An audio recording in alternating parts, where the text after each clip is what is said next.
Hello friends, அடுப்பங்கரை நம்ம வீட்டு சமையலில் இன்றைக்கி ஒரு அருமையான சேப்பங்கிழங்கு வறுவல் தான் செய்ய போகிறோம். எப்படி செய்யலான்னு பார்க்கலாம். நான் ஒரு 1/4 கிலோ கிழங்கு எடுத்து கொஞ்சம் பெரிய கிழங்கா இருக்கிறதுனால நான் நல்லா ஒரு 3 விசில் விட்டு எடுத்துருக்கேன். குக்கரில் வச்சு வேக வச்சுருக்கேன். 3 விசில் விட்டு. கொஞ்சம் சின்ன கிழங்கா இருந்தால் ஒரு 2 விசில் விட்டாலே போதும், நல்லா வெந்துடும்.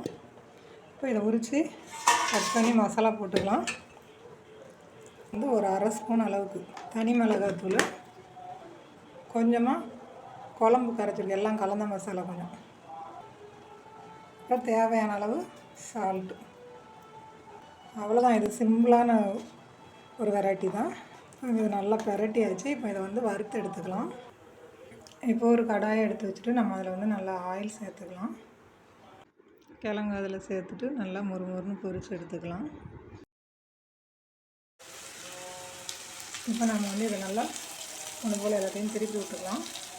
பாருங்கள், சேப்பங்கிழங்கு எந்த அளவுக்கு நல்லா கிறிஸ்பியாக மொறுன்னு வெந்திருக்குன்ட்டு.